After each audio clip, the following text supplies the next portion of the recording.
this time helpful for all of us. Right. So what we're looking to do is to have some conversations with folks in the business community in New Paltz or who are connected to the New Paltz business community. Probably what we're looking for are some like anecdotes, shared experiences that other community members and business leaders can learn from. I think during this challenging time, the idea is like if we compare notes and share resources, it might be very useful. And what we've been brainstorming about recently was the idea of like, well, why don't we focus on a particular business, drill down on some of their experiences, and then have some follow-up Q&A about how they handled their particular situation.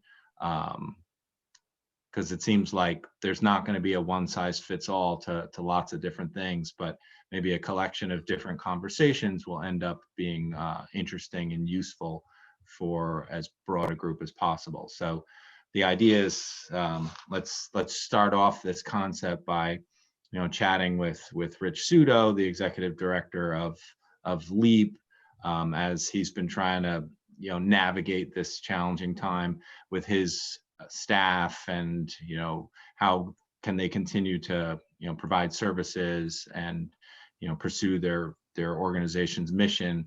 Where have been the roadblocks and the speed bumps, and what has Rich learned. I think that's the kind of conversation that we're looking for, and then next week we'll have another conversation with a different type of business, and hopefully we can have a collection of these types of conversations. Cool. So what I'll give a brief setup of it, and then we can just talk about things that might be of interest. I would humbly offer that what the type of organization I work in and run versus everybody else's personal business situations are going to be really different. But I think there are common threads that I'd be happy to share. So LEAP works with New York City schools to provide arts education programs, both in school and as after school programs. So, simply put, just like everybody else, we have a set of clients or customers. We provide a service. We get paid for that service in a few different ways. We have a huge body of personnel that deliver that service. And literally overnight, all of it went away. Because on March 13th, we were providing programs in New York City schools, in about 150 New York City schools. And there were a lot of concerns about whether staff were comfortable working in schools at that point. Many other schools, as we know, had closed, but the New York City school system was insisting it was going to remain open.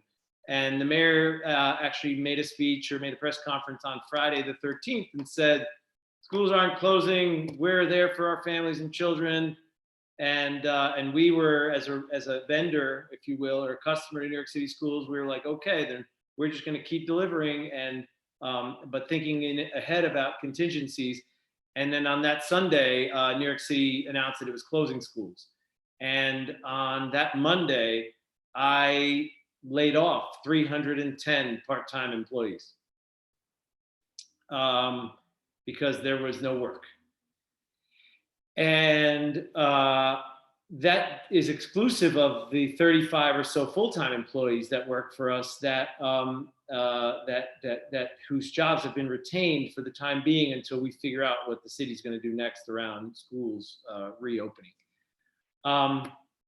So, we kind of had a management team conversation at that point, which is just 3 people. I don't mean to make it sound like a big deal, but it's me and my 2 key people, who is our senior human resources person and my senior programs person. And we said, what are we going to do? And we broke it down into some big buckets, which is like, what are we going to do about our people? What are we going to do about money in?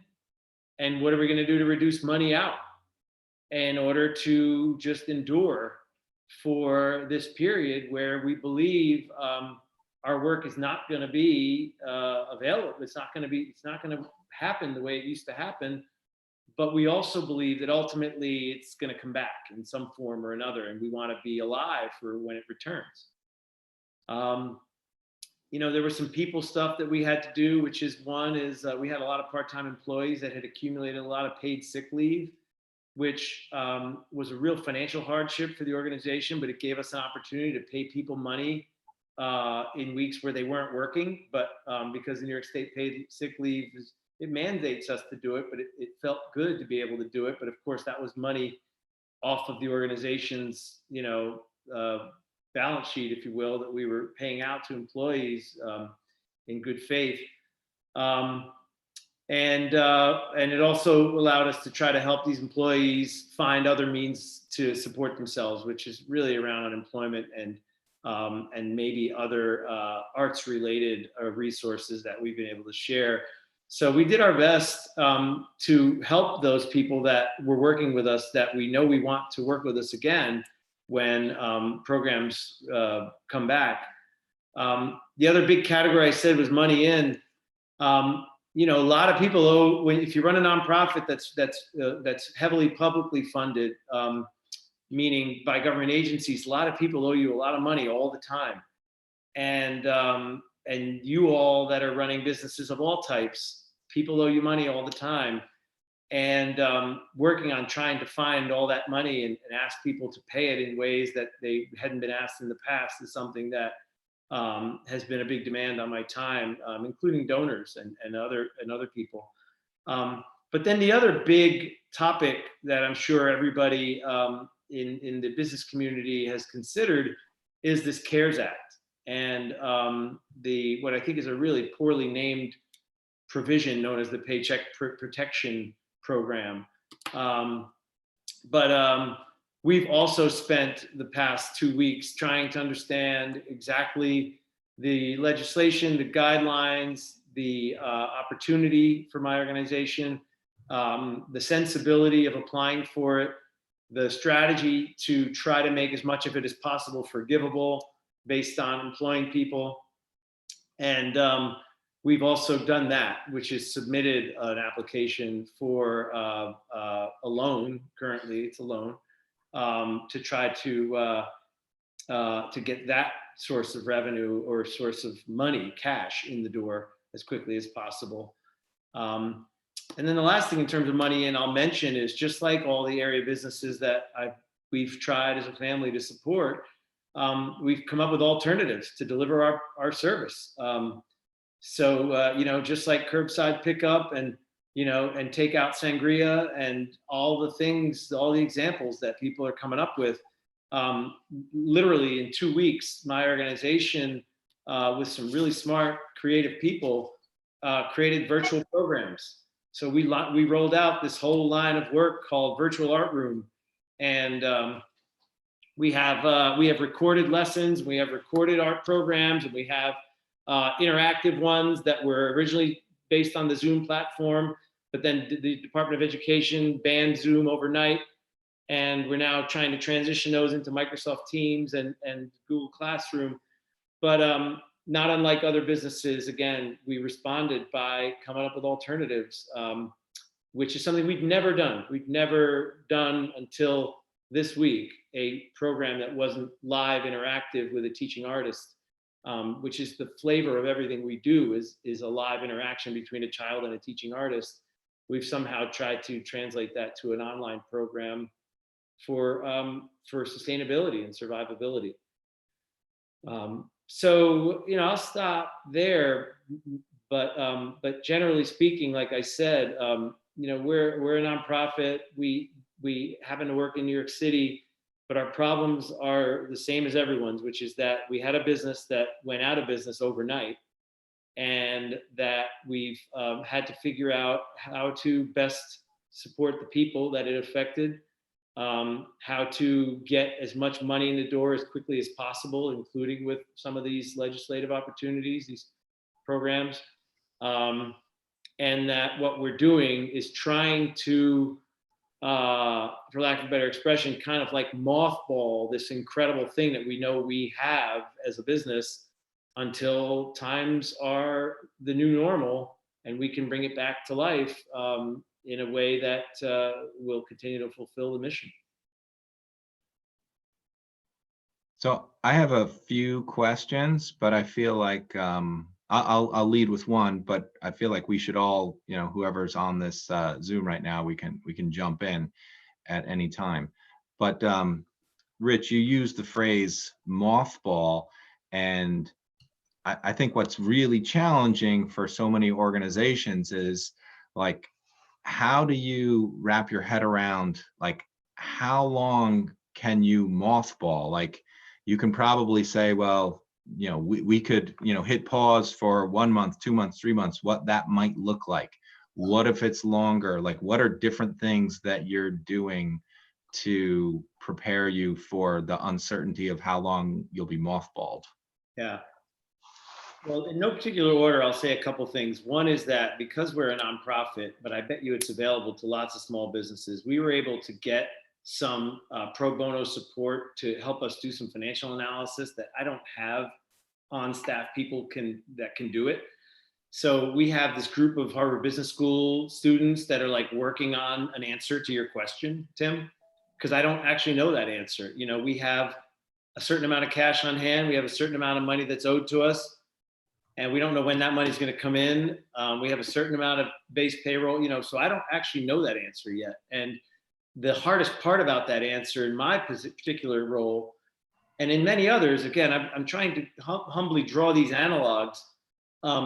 In my role, it's the city currently today is saying that schools are going to reopen on for a while it was April 20th, now it's April 29th or April 30th. And it's not true. So just like any business owner who's saying, like, I gotta wait until the public allows my business to reopen, we have to wait till the public allows our business to reopen, and we don't know when that's going to be. So I wish there was a date certain where I could say that day we're going to start generating business again, but I can't. So instead, what I'm saying is, how much oxygen do we have in our lungs to live till whatever date, and hope the intersection between that date and the date we start to get to generate revenue again comes to cross.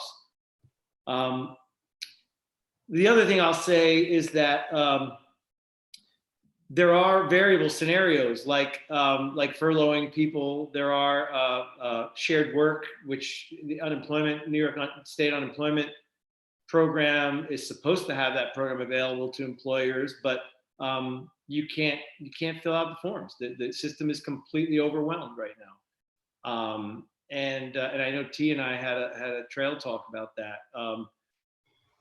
So that's another variable in this dormancy phase, or hibernation phase, mothball phase, whatever we want to call it. And then this idea of borrowing money from the federal government at 0.9% for 2 years to enable us to hibernate, in a hope that we can fulfill the guidelines around rehiring or retention such that we don't ever have to pay it back, is an enormous variable.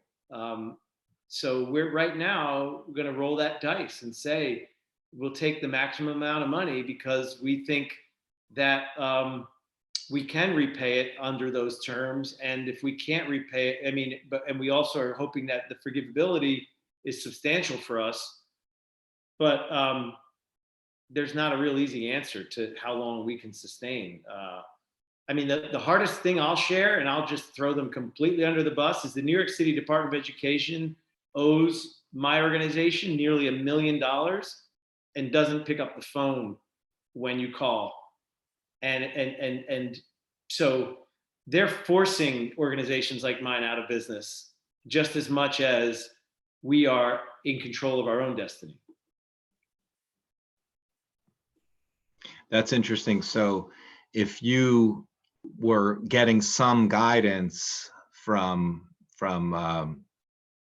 City Department of Education, at least then that would help you with some planning. That's the point that you're emphasizing.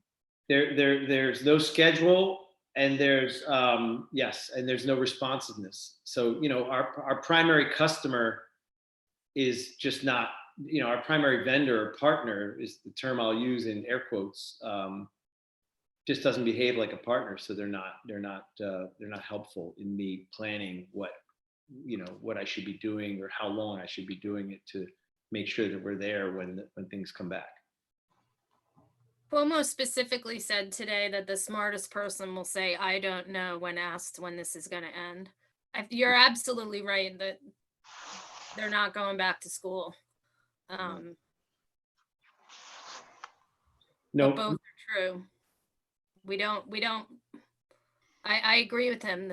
We don't know. It's all based on social distancing compliance right now. So the arc of our future is 100% dependent on ourselves. yeah. So I have another question specific to your experience as a business, and then what you've learned while you've tried to figure out like the federal aid program. So it seemed like you knew straight away on that Sunday when the city closed down schools that you need to come up with a game plan right away. Did you? And then your organization proactively said, well, we need to triage this situation, and we're going to retain our 35 full-time staff, but we're going to have to officially lay off our plus 300 part-time staff, correct? Yep. So like knowing what you know now and what the government is looking for us to do in terms of keeping folks employed, like, would you have done it differently based on the programs that are currently being offered by the federal government, or was that the only thing you could have done at that time? Yeah, no, it's a good question, because the time we did it, there were bills coming out, but they were small and they were incremental and they were not life-saving in legislation until the CARES Act. So there was no choice we had. That we had to pay paid sick leave until that was exhausted, but not just retain all those part-time people to not deliver a service or to be home without a service. And I'll just also humbly admit that it was responsive. It wasn't proactive. It was literally Sunday night. That announcement came, and I wrote everybody an email and said things all changed. So we didn't expect that this was going to happen, and we weren't planning for it. We planned for it that Monday morning. We had some idea about what we would have to do if it came to that, but we didn't. But we weren't planning for it. So yeah, no. But now that we are starting to understand the guidelines around the forgivability of these funds that we haven't even gotten yet, but if we do get it, it's going to make for a really interesting set of strategic decisions on: do you bring people back right away? Do you bring people back closer to the deadline by which you have to bring them back? What if businesses aren't? What if that deadline of June 30th, you still don't have business to provide a full experience for these employees? Do you bring them back anyway so that you can get the loan forgiven? Is the government going to punt for another 60 to 90 days on that date that they made up? Because like KT said, the real answer is you don't know. But so I mean, I have to say that these are week to week decisions with really bad information, really bad visibility. So can you tell us a little bit about like what is your organization continuing to offer? Like, I imagine it's some sort of like stripped down version of what you used to offer, but can you describe how you've pivoted, what exactly you're offering now, how similar or unsimilar it is to your previous offerings? Yeah. So what we're offering now is, as you know, every kid in New York City is doing school at home. And the difference between what school at home looks like in New York City and what I'm experiencing as a dad in New Paltz is dramatically different. And it's unfair to families in New York City in terms of the way the Department of Education is pummeling households with work, and the expectations that there's multiple computers and as much internet as you can eat, and a single parent of 3 trying to support 3 elementary age kids with the amount of work that the city is dumping into their homes. The whole thing is poorly conceived, but it's classic New York City education, which is force feed them core curriculum and academic content so that they'll test well. That said, off my soapbox, what we're doing is we're trying to encourage schools to say, take an hour or 2 to do something different, to do something creative, to do something where your teachers aren't on and others can be on, or do something where a parent can go prepare a meal while your kid is learning how to drum or dance or write slam poetry or perform a monologue or something like that. So what we're doing is all literacy-based, arts integrated programs, some recorded, some live, that we're bringing into households who are otherwise watching some recorded, some live content related to core curriculum.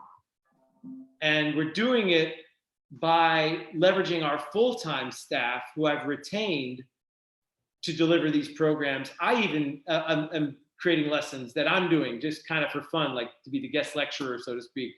But we're using our full-time staff as the instructors, and bringing these programs into New York City public school households through the city's platforms, which are Google Classroom and Microsoft Teams and some other thing called Dojo.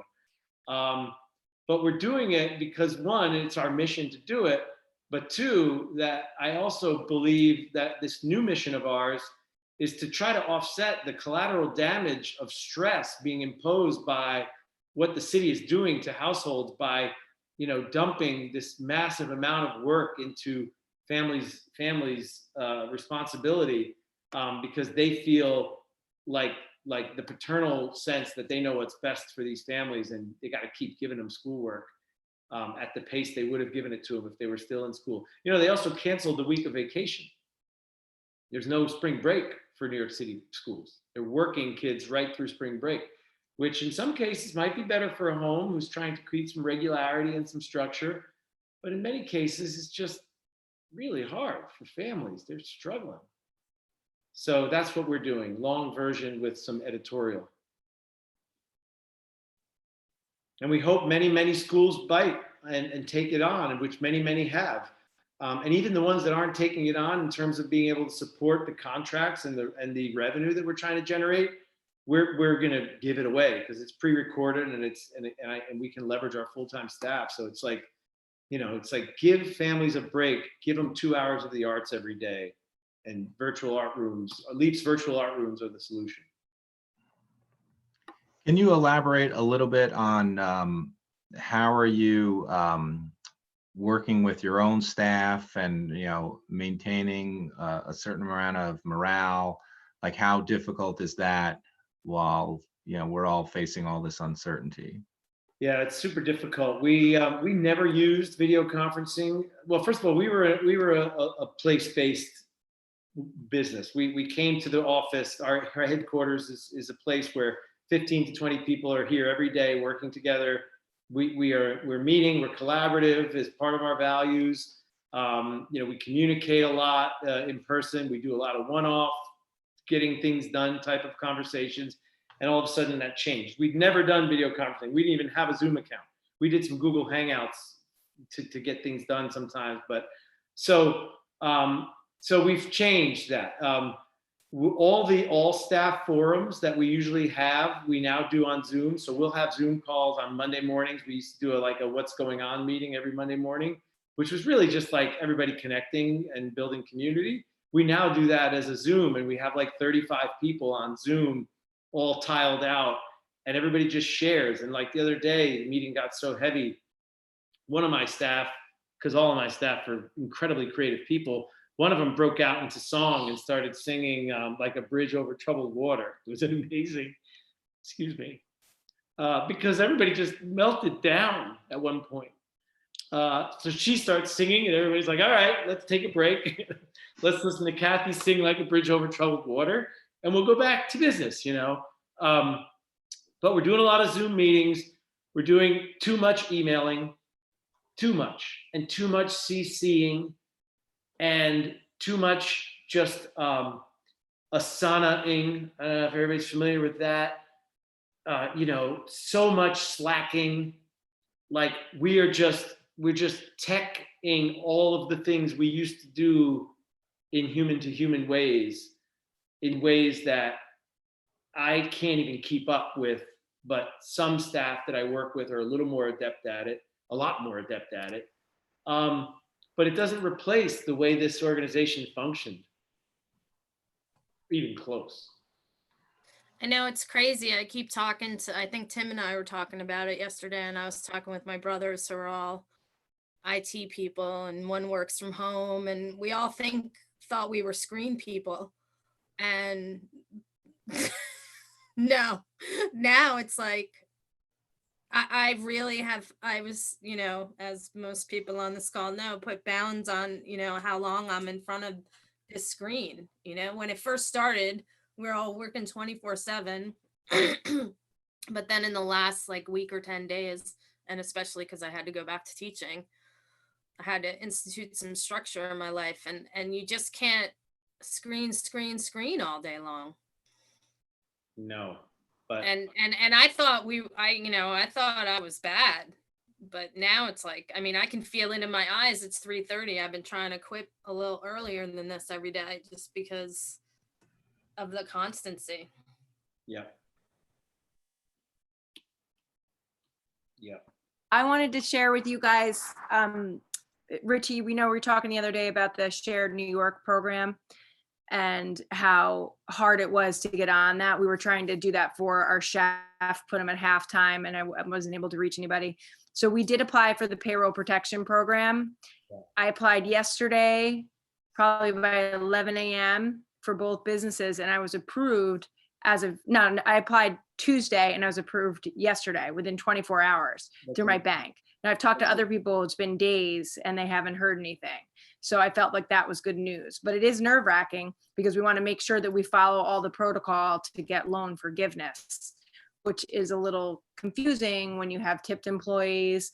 We have some employees that quit before this coronavirus even happened, just coincidentally, and there's nobody out there that can give us firm answers on the amount of full-time employees versus the cumulative amount of payroll that you're expected to pay out. But we were happy to get approved so quickly through our bank because it's not happening to a lot of people. Which bank are you using? Well, Ulster Savings, and they're going through a third-party lender. They didn't come out with the application till Tuesday, so I started the process at 9 a.m. I was probably finished by 11. I did do it with help with my bookkeeper because I wanted to make sure I did it right, got all the reports in correctly. It wasn't difficult. It's just a matter of digging all those reports out. Yeah. The formula you use and the calculations to figure out the amount of your loan was fairly simple, but I did it for both businesses. And I was thrilled that by 3 o'clock yesterday, I had heard back on one, and by 4 o'clock, I heard back on the other. It's amazing. Yeah. Now the question is, I really have to and then I asked them specifically, because they said for 8 weeks, we need to make sure that we pay back 75% in payroll. So I specifically asked back in the email, because they said you should have your paperwork within 10 days. And I said, does that start then? And they said yes. So now I can take the next handful of days to figure out how to disperse that payroll, bring employees back, and meet the standards so that we get forgiveness. Yeah. Thanks for sharing that, T. So the opposite experience is when you bank with JP Morgan Chase, who has 100,000 probably applicants trying to get through their brand new process. So we knew we were going to apply, started preparing for it. Friday, their application was supposed to open, and then it just became like a PDF form that you could get if you went online and pulled it down. And then you submitted that PDF form, and then somebody ultimately built their online application, and then you got an invitation to do the online application, which we submitted our PDF on Friday and got invited to apply on Tuesday. And then, go ahead. Are they one of the banks that cut off already? Because I know a handful of them have stopped. I just read that in Forbes today. Yeah, I can tell you that they are completely overwhelmed, and they have said explicitly, you cannot ask us any questions. There is no one available to walk you through this process. You will be informed whether you're approved. And we have a banker, quote banker. He doesn't really care much about us, but he did get back to me, and he's going to check to see if our application is considered complete. But they are totally overwhelmed. And I'll just share for story value that the application was like really, really strict about, like, you have to do this, you have to do that. And then you had to upload your forms and your backup documents, which for us, the form was the analysis. And then the backup documents were the payroll records, the ledger, the 941s are what they're called. But what was crazy is they said, you have 3 chances to do this right. In big bold. I'm like, okay, let's see how this goes. First one, they said, your file has too many characters. Your file name has too many characters. Next chance. So they said you have 3 chances to upload the forms correctly, but they didn't give you the criteria. It was like an escape room. So I'm like, okay, let me change all the file names. The next one said, can't accept them, and didn't tell me why they couldn't accept them. So now I'm up to my 3rd chance, and I was like, all right, like, the backup documents are optional. The first document is the mandatory one. I'm gonna make it less than 40 characters. I'm gonna make it a small file size. I'm gonna put it into their portal, and I'm gonna hit send, because this is my last chance, or else they threaten that your application will basically, like, go to the back of the line. And I hit send, and I don't know whether it worked. Did they say your application is complete? So today I got an email that said, your application is under consideration. Oh, good. But I don't know what under consideration means. Hey, so we're running up against the end of our session, because we were trying to do this in about 30 minutes. So I want to try to conclude this conversation, but I was thinking maybe we could just get Rich to comment on, one example of something that he's worked on that he feels like he's figured out, or he's kind of like pleasantly surprised about something. So just, kind of like, I'll share 2 finish us off on like a somewhat positive note about two glimmers of hope. 2 glimmers of hope. One is what I started to describe earlier, which is both from an organizational, from a company perspective, the fact that we developed and began delivering a totally new line of work in 2 weeks to vendors that also had to develop a new way of working, which is delivering school remotely, was an amazing feat of a lot of really smart, creative people on my staff. And I'm really proud that we were able to do that. And it's going to mean a lot to the homes and children that we're doing it for, but it's also going to mean something to us from a revenue perspective, because the city hopefully will be paying us for this service once we get their attention the way we need to. One really positive thing. The other really positive thing I'll share is that the New York Community Trust, which is a really big foundation, accumulated a bunch of funds from other foundations, and on a week ago Friday came out with a request for proposals that said, we're giving away emergency grants up to $250,000 to whoever applies that has the argument that this crisis has affected their ability to survive as a nonprofit organization. And LEAP got a $200,000 grant from the New York Community Trust as a result of this emergency funding that they made available. So it's not necessarily an analog bright spot, but the bright spot is, one, that we all have to do something different immediately to try to generate whatever revenue is available and fulfill your own business's mission. And 2 is you got to chase after all the opportunities out there, just like T did in getting both of her businesses the CARES Act support. And you'll hit a certain percentage, and that percentage is going to mean something. So we had 1%. We had one success on this New York Community Trust Emergency Fund, which is going to be a difference maker. It's going to be, a big payroll solution for us.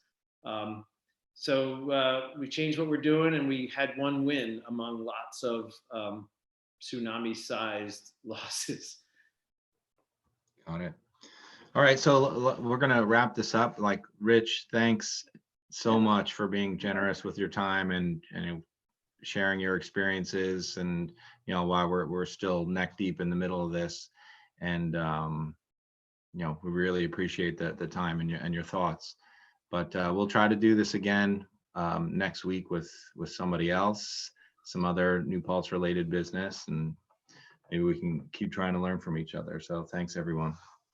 Thank you. Thanks, Tim. Thanks, KT, Ariana, Rich. See you soon. See you soon. Bye. Bye. Teresa, I was promised a Chris hello. Hey, honey. Christopher.